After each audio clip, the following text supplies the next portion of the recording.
Existe um monólogo da razão sobre a loucura. Essa foi uma das conclusões de Foucault, depois de estudar a história e o estigma social que sofrem os que se comportam e entendem o mundo fora dos padrões estabelecidos. A loucura involuntária, repelida e incompreendida, está bem distante daquele sentimento metafórico que muita gente usa para falar de liberdade. Hoje a gente vai conversar sobre a loucura na família e os caminhos para que o afeto seja uma mola propulsora de cuidado e tratamento, como pregava Anísia da Silveira. Para conversar comigo estão aqui hoje o psiquiatra Paulo Amarante, um dos pioneiros da reforma psiquiátrica no Brasil, Maria da Penha Brito, que vem dividir um pouco da experiência familiar dela com a gente, e Gabi Aviaras, atriz e poetisa, que é uma das fundadoras do Hotel da Loucura. Muito obrigada pela presença de vocês aqui com a gente no estúdio. Gente, eu quero começar com você, doutor Paulo, para trazer um pouco de que momento a gente está hoje na discussão do que é a loucura e do tratamento que se deve dar para pessoas que têm qualquer questão de doença mental. Como é que a sociedade está lidando com isso e a psiquiatria? Nós estamos num momento bastante importante de questionamento de muito daquilo que se produziu sobre sofrimento mental, transtorno mental, loucura, né, que são termos muito genéricos, todos eles, muito amplos, que não podem ser universalizados para qualquer situação, e que com essa ideia, o que tem acontecido é que a psiquiatria, nos últimos anos, fundamentalmente sob a liderança da Associação Médica Norte-Americana, a APA, tem patologizado tudo que é da vida. Então, hoje é um grande movimento, inclusive uma das principais lideranças que questionam esse crescimento é o responsável pelo DSM-4, que faz uma meia-culpa, que o Alan Francis estará em breve aqui no Brasil lançando um livro Voltando ao Normal, resgatando a ideia da vida e das vicissitudes da vida como normalidade. E existem vários movimentos no mundo, Basta DSM, o Não Obrigado, Não Graças, são vários movimentos de questionamento para que a gente volte um pouco a pensar sobre a vida de uma maneira menos orientada pelo diagnóstico psiquiátrico. Patologizada, né, doutor Paulo? Porque é muito fácil dizer, não, tudo, a criança, não existe mais criança inquieta, criança que é próprio do crescimento. O idoso está sendo, então tudo que é do idoso está sendo patologizado. Está se dando um nome de Da uma criança, doença, né? E as relações acabam mudando por conta disso, exatamente, né? as relações, então, as relações humanas todas estão sendo incluídas como patológicas. A gente vai falar então, um pouquinho ao longo do programa. É um grande momento que a gente tem de questionar isso. E a gente vai falar ao longo do programa disso, porque eu acho que isso vai envolver toda essa temática, né, doutor Paulo? Agora, Gabi, eu li um artigo seu na internet em que você fala da questão familiar e o quanto que é importante, a questão que a doutora Anísia falava, né, do afeto e o quanto isso gera na família, o quanto a família gera no doente, no paciente. Queria que você falasse um pouquinho da sua experiência no Hotel da Loucura, por que você foi buscar isso e esse seu entendimento, né, que infelizmente ainda é raro na sociedade, né? É muito raro, assim. A gente começou esse projeto no Hotel da Loucura tem uns 6, 7 anos, completamente inspirados pela Anísia da Silveira, pelo trabalho onde ela consegue agregar a arte dentro do olhar dela de cientista e pesquisadora. E isso nos moveu a entrar no hotel e a gente começou a entender e conviver com aquelas pessoas. E a gente começou a entender que tinha um universo muito mais lindo para ser explorado, um material humano de verdade para ser explorado, e que a gente tinha muito mais para aprender do que para qualquer outra coisa. E a gente começou nós ganhamos um andar numa enfermaria, a gente abriu o Hotel da Loucura, onde a gente começou a fazer oficinas de teatro, oficinas de música, oficinas de artesanato e a grande experiência que é a convivência, né? Que é a dificuldade da gente, ser humano mesmo, acho que não só tratando de uma questão de doença mental, mas a nossa grande dificuldade enquanto ser humano dentro da família é a convivência. Na vida, né? Na vida. Estamos aqui para aprender então, a conviver, não existe diferença, porque ali é diferente, porque tem um familiar que é um doente mental. Não, isso é difícil para a gente, né? Então, assim, essa é a grande experiência, é a convivência. E lá dentro do NISE, é muito especial, assim, como a gente está falando de uma questão familiar, de você observar que os clientes que ainda têm contato com a família têm um desenvolvimento diferenciado do que aqueles que foram largados lá durante muitos anos e não têm mais laço com a família. Os que têm afeto, você consegue ver traços ainda de identidade, tem nome do pai, tem nome da mãe, conta história. É muito emocionante, principalmente porque quando você se disponibiliza, através do afeto, se colocar em contato com o outro, né? Olhar no olho, dar a mão, é tão simples. É tão simples, não é complicado, né? Se eu talvez me corrija, mas é tão simples você olhar para um cliente e perguntar qual é o seu nome. Fazer uma pequena anamnese E básica, você né? dá a mão, sabe? Sentir a textura, o sangue, a temperatura da mão. Isso é um primeiro contato, isso é tão simples. Maria, você tem essa experiência na sua vida familiar. Conta pra gente um pouco como é que é a sua história com seu filho e como é que você lida com toda essa questão na sua convivência cotidiana. Tá, eu já tinha uma experiência anterior, aos 12 anos de idade, eu tenho um irmão que ele deu um surto psicótico e foi terrível na ocasião. E quando meu filho teve, aos 28 anos de idade, hoje ele tem 41, eu me comportei diferente. Porque eu era uma criança, tinha 12 anos e via como todo familiar lá em casa se desesperava. E eu, no meu momento que aconteceu isso, eu procurei manter o equilíbrio emocional, eu procurei manter um relacionamento totalmente diferente, de buscar, de abraçar, de afagar e de tratá-lo sempre com carinho. O meu filho, ele muito me ensina.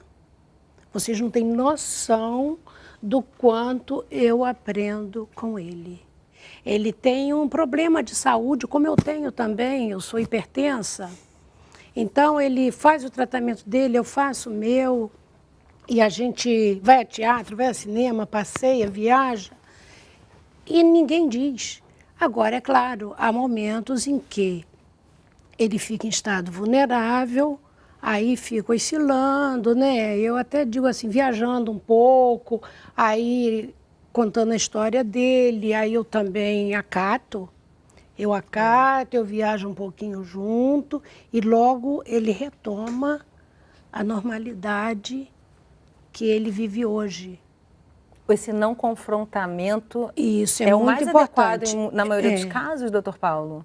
Esse entendimento que a Maria está falando, né, e que junta um pouco com o afeto que a Gabi trouxe também. Esse é o caminho ou tem momentos que isso não é viável? Não, é o principal caminho, né? A questão da psiquiatria, historicamente, quando foram criados os primeiros hospitais, os primeiros hospícios, né? A ideia é de que a família não tinha condições de conviver com as pessoas, que o local que acolheria, que trataria, seria uma instituição especializada. Deu no que deu. Construímos hospícios horríveis, enormes, em que as pessoas iam para lá e nunca mais saíam. As famílias desaprenderam de conviver com as pessoas, né? As pessoas desaprenderam a viver em sociedade. Deixaram ótimos professores e parece afastados, que né? tinham medo, né? De conviver com o seu familiar, né? Tinham medo. Tinham medo, mas a psiquiatria que dizia isso. Foi a psiquiatria que orientou os familiares a internar as pessoas, porque ela seria a responsável pelo tratamento, pela forma correta de lidar. Então, o que está havendo agora, no mundo inteiro, é uma inversão desse modelo. E que bom, né? A gente foi fazer uma visita ao Instituto Nise da Silveira, então antes da gente prosseguir com esse papo, a gente vai fazer um intervalo rapidinho e conhecer uma história que eu acho que vai bem nessa direção. O Instituto trabalha muito nessa direção, né? Então, no próximo bloco, você vai conhecer a Elisama e o Ricardo, mãe e filho, pacientes do Instituto Nise da Silveira há 18 anos. O intervalo é rapidinho, não sai daí.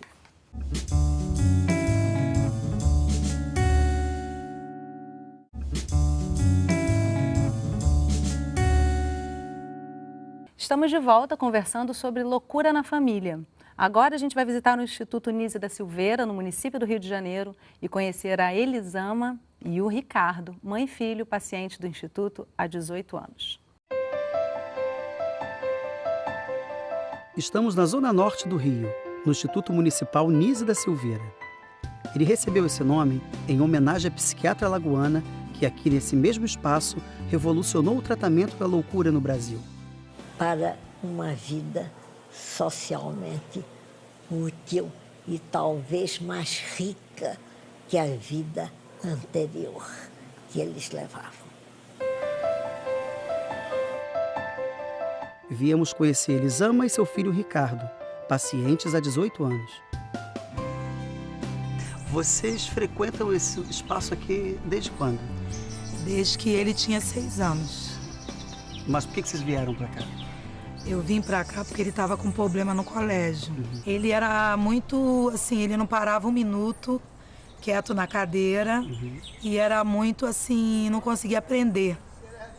E tinha um problema na vista, que aí o pessoal tinha muito, assim, preconceito, porque diziam, porque esse menino não para quieto e eu não tenho tempo de ficar tomando conta dele, as professoras diziam. Eu conheci a Elisama no ambulatório central, quando ela foi encaminhada pelos profissionais do antigo Hospital de Neuropsiquiatria Infantil, onde o filho dela se tratava, e ela foi encaminhada para ter um apoio no ambulatório, apoio familiar, né? Porque ela era uma pessoa que suportava esse tratamento há muito tempo. E que tratamento que ele teve aqui?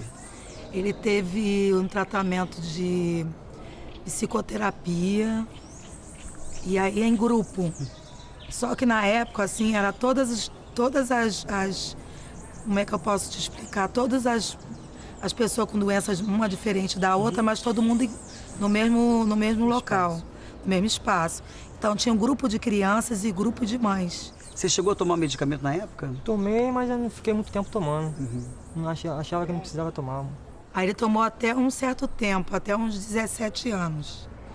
Aí depois ele teve alta. Que aí ela falou, não, ele tá ótimo, já tá mais do que bom, entendeu? Agora tem que começar a fazer alguma coisa assim pra... Aí eu botei ele no curso de informática. Aqui dentro mesmo? Aqui dentro mesmo. E a família de vocês, né? Como é que enxerga isso tudo? No começo, assim, pra mim foi meio difícil. Porque, assim, as pessoas têm preconceito, né? E aí, com ele, o preconceito era muito grande. É que a gente era chamado de maluco. Jogava tipo uma piada, né? Via ele na rua e dizia, ô maluco, tá saindo lá do hospital dos malucos? E você se relaciona com alguém, cara? Tem um tempo que eu não relaciono mais com uma pessoa, mas essa pessoa não, assim, não é uma pessoa muito difícil. Eu preferi terminar um namoro com ela e ficar... Tem muitos amigos? Tem. Muitos aqui ou fora? Fora. Esses aqui são os meus quadros que eu fiz aqui no museu. Isso aqui representa um sentimento, né, meu. Uma coisa assim de sentimento de trabalho, lazer, uma forma de carinho, de vazio também. Às vezes eu me sinto muito sozinha. Ela, até então, ela fazia trabalhos de faxineira, ela trabalhava em casas de família. E ela tinha uma dificuldade muito grande porque a comunidade tinha um preconceito em relação a quem frequentava o hospital. E ela se doía muito com isso, porque ela é vizinha aqui do hospital. Ela depois recebeu uma bolsa e essa bolsa permitiu, foi um grande salto na vida dela, porque permitiu que ela passasse a trabalhar aqui dentro, numa biblioteca histórica que nós temos, dentro do Instituto Nise da Silveira. Você é porta-bandeira do bloco daqui, Também. né? Qual é a sensação para você? É uma sensação maravilhosa, parece que eu estou indo para um casamento. Parece que eu estou me casando vezes e vezes. É assim que eu me sinto. É bom. E os desfiles, como é que são, geralmente? Os desfiles parecem uma festa. Todo mundo se programa, faz a unha, o cabelo, a sobrancelha. Gente que nunca teve contato com maquiagem. E aí se maquiar a primeira vez é um luxo, né? Todo mundo bota assim, adereço que você nunca viu na vida. Por exemplo, eu nunca tinha visto aquele negócio que bota nos olhos, que eu esqueci até o nome. Cílio postiço. Cílio postiço. Aí agora eu não quero outra coisa. Falou, gente, eu quero botar um cílio postiço. Hoje eu vou abrir a porta, hoje eu vou sair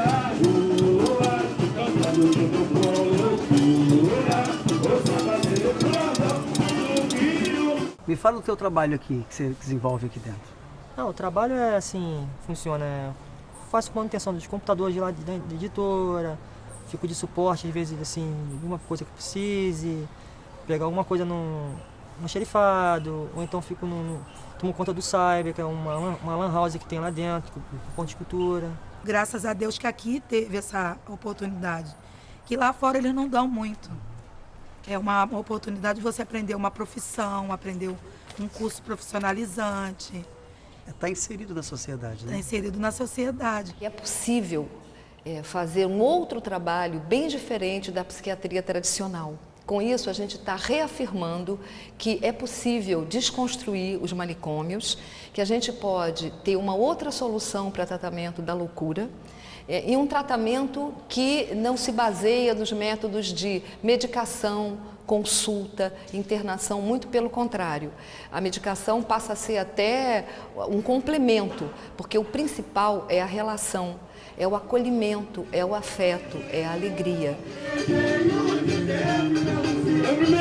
Primeiro amor, você pode ver de dentro. Essa é nossa, hein? Essa é nossa, hein? Vem.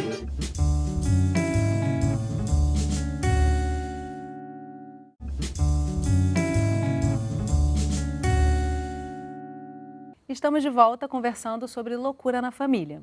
Comigo aqui no estúdio, Paulo Amarante, um dos pioneiros da reforma psiquiátrica no Brasil, a Maria da Penha Brito, que vem dividir um pouco da experiência familiar com a gente, e a atriz e poetisa Gabi Aviaras, uma das fundadoras do Hotel da Loucura. E a gente viu personagens que vocês até conhecem, né? Paulo e Gabi conhecem lá do Instituto, lindos. E como quando esse trabalho traz aceitação, como tem um brilho nas pessoas, assim, eles são felizes ali. Eu queria trazer a matéria, começando com a frase ali da Nise, né? Que eu acho que é maravilhosa. Ela fala que é possível ter uma vida socialmente mais útil, né? E até mais rica do que a anterior. O que muda, doutor Paulo, efetivamente nessa convivência familiar, quando se traz um trabalho de acolhimento e não de repelir esse indivíduo que precisa desse cuidado? Muda fundamentalmente a identidade da pessoa, que, à medida que ela é reduzida a ser um doente, todo mundo lida na rua, na vizinhança, a própria família lida como ela própria se lida como doente. Ela se apresenta como esquizofrênica, se apresenta. Então, ela é uma pessoa. Né? E é muito complexo, não existe um termo definitivo para falar dessas pessoas e dessas experiências, porque é muito ampla, é muito polissêmica, ela tem uma complexidade individual também, individual. Né? Então, quando você muda esse lugar, a pessoa... Então, ela agora, a Elisama, ela é porta-estandarte, ela é porta-bandeira, né? Ela é compositora. Artista, com os quadros lindos, do né? samba lá, pintora. Né? Outras pessoas que se apresentavam como paciente, ou cliente, ou usuário, que são todos termos, né? O paciente, essa ideia da pessoa sem protagonismo. A ideia do cliente também é uma relação muito comercial, né? O cliente de uma empresa, o cliente de um plano de saúde. E o usuário é só a pessoa que se reduz, utiliza, é o termo usado no SUS, é mais, digamos, politicamente correto, mas ele não é só isso na vida. Ele é uma pessoa. Você é o quê? Eu respondi, eu sou esquizofrênico, sou doente mental, sou paciente. Não, agora, eu sou o quê? Ele entende a pergunta tantas diferente. coisas, né, Maria? Eu sou morador do Rio de Dentro. Isso tem a ver com o que a Maria falou, né? Quando a senhora diz que trata o seu filho como um filho normal. Isso, e quando você trata isso, você tira o que o Dr. Paulo falou, você para de problematizar a doença, né? E, então, assim, são todos seres humanos que precisam ser inseridos, como todos nós. É tudo igual, no fim das contas, né? E, ao mesmo tempo, também é tudo diferente. Né? A gente também tem um caso lá no NISE, que é o caso da Miriam, que ela faz um tratamento no EAT, que é o Espaço Aberto ao Tempo, que é uma das unidades do NISE, e ela aprendeu a fazer empada lá no EAT, na oficina de comida, de gastronomia. E a empada deu o dinheiro dela. Quando ela começou a ter dinheiro, comprar a roupa dela, se entender como cidadã, agora ela mora sozinha, a gente conseguiu que ela se inscrevesse na escola, ela está fazendo a primeira série. Então, isso, ela tem a carteira dela, tem a bolsa dela, isso deu uma dignidade. Hoje você pergunta, Miriam, o que você é? Sou empresária. ganho mais dinheiro que você como artista. Não sou uma doença, né? Não sou uma doença. E ela é linda, assim, ela é uma figura incrível dentro das manifestações do Hotel da Loucura, assim. Maria, você se identifica com alguma colocação ali da Elisama? Você se vê seu filho, ou é exatamente como o Dr. Paulo falou, muito individual essa vivência? Como é que é isso na sua vivência com seu filho, esse trabalho, para que ele tenha uma vida útil e produtiva? Olha, ele no momento não tem essa vida produtiva, tá? Ele ainda está numa fase medicamentosa, faz também psicoterapia semanal, ele ainda dorme muito, mas tem períodos que ele dá-se uma guinada, ele fica ótimo.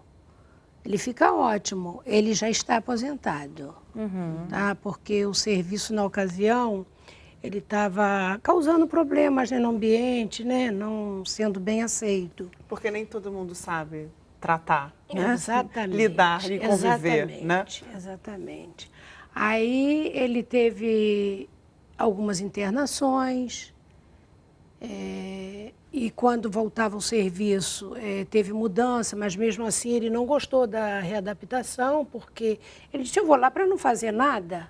A readaptação não era fazer quase nada. A inserção social é difícil, né? Aí para ele aquilo não foi bom, sociedade não aí ele atrai não também, aceitou né? bem aquilo. Aí quer dizer, hoje ele tem vontade sim, fazer alguma coisa, montar alguma coisa. E eu tenho esperança, eu vivo de esperança. Quantos anos ele está agora? Ele hoje tem 41 anos. Tem vida produtiva ainda pela frente, Tem. né, doutor Paulo?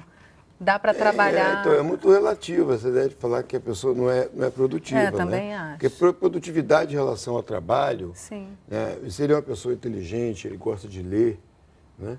Ele gosta de pensar. Gosta de isso pintar, de fundamental. desenhar. Ele é muito Gosta de pintar, inteligente. desenhar. O que era necessário, eu acho, na política pública, para ajudar as famílias, né? É ter possibilidade de oferecer outras formas de inserção social. Né? Porque a ideia que se pensa no Ministério da Saúde é de criar CAPS, de criar serviço, criar ambulatório. Agora, existe pouco investimento na construção de experiência de trabalho, de cooperativas sociais, pontos de cultura, projetos culturais. Né? Quase você vê, lá se existe, no Instituto Nise da Silveira, o Loucura Suburbana, que é um bloco de carnaval que envolve as pessoas o ano inteiro. Né? A comunidade e o ano inteiro, porque não é o dia do carnaval. Tem escolha de samba, tem a fantasia, as alas, E a preparação, expectativa dela, ensaio, né? a expectativa, as oficinas para construir. Eu sou julgador do samba há muitos anos, então 30 sambas todo ano concorrendo, feito lá por pessoas que estão naquele projeto. Tem a oficina de percussão, onde os clientes fazem parte, aprendem a percussão. Tem as oficinas lá de culinária, quer dizer, você tem, mas isso deveria ser mais visto, ter mais investimento nessas alternativas de geração de renda, de trabalho, né, que não é só geração de trabalho, é de inserção social e de projetos culturais também. O Rio de Janeiro é cheio, né? O Sistema Nervoso Alterado, que é uma banda de rock, o Harmonia Enlouquece, o Teatro Pirei na Cena, os blocos, né? Tá Pirando, Pirado Pirou, o Loucura Suburbana e tantas outras iniciativas, né, que não têm visibilidade. Os gestores só pensam em serviço, só pensam em consulta, só pensam em medicação. Muita Na psiquiatria, medicalização do isso é tratamento, muito né? limitado. Você vê que ele mesmo diz, eu achava que eu não precisava do remédio, eu sentia que eu não precisava do remédio. Lógico que você vai passar por uma questão do médico perceber isso também, tem que haver essa confiança, né? Mas como um todo, como você está dizendo, precisa haver uma política que olhe para isso, né? Que faça uma análise mais humana disso, né? Para saber que cada caso é um caso. Você precisa escutar o que o cliente tem a dizer, né? Isso é bem importante, assim, não é só pensar e aplicar uma política pública de cultura e saúde, você tem que escutar o que ele tem a dizer, quais são as necessidades dele, porque senão não encaixa. Agora, Gabi, falando em escutar, você tem um poema lindo sobre isso, você escreve super bem sobre esse assunto, acho que até por ouvir muito, né? Até essa por aprender escuta, muito né? com Aprender ouvindo, né? A gente está finalizando o programa, eu queria finalizar ouvindo essa sua poesia e que quem está em casa possa ouvir, ouvir. esse reflexo que você traz nesse trabalho belíssimo de vocês. De extrema grandeza são os passos da loucura frente à breve normalidade dos ditos perfeitos de carne e osso e alma débil, afrontados pela extrema liberdade do ser que há nos que habitam nos cemitérios dos vivos. Aos olhos de Nise, Freire, Schumann, Gog, todos esses que se manifestam pelas forças mais profundas do inconsciente são artistas. Abençoados pelas trombetas divinas, ao arrebatar a primeira barreira dos mundos por um anjo torto. Há mais mundos em seus mundos dos que nos que se dizem sãos. Dançam, contam, cantam, manifestam. Em meio a um grande baile na corte, na praça, no sanatório, o colorido unifica as raças, os credos, as patologias. É possível beijar sem afrontas. É possível falar sem críticas. É possível desnudar-se, por roupas ou por alma. Tudo é possível. Se nos descobrirmos de um enorme manto secular do preconceito. O baile é de todos. Maravilhoso, Gabi. Gente, muito obrigada. Acho que terminamos o programa tão rápido, né? O assunto merece muito mais tempo, sem dúvida. Vamos voltar a ele, com certeza, no futuro. Muito obrigada pela presença de vocês e parabéns, assim, por trazer essa vivência de uma forma tão construtiva para quem está ouvindo. Pelo menos para mim, foi muito bom. Obrigada, gente. Obrigada. E obrigada a você que acompanhou a nossa conversa aqui pelo Canal Saúde, pela internet ou um dos nossos canais parceiros. Na nossa página no Facebook você pode rever o programa, fazer sugestões de assuntos e interagir com a gente. Curte lá. Eu te espero na nossa próxima Conversa em Família. Tchau!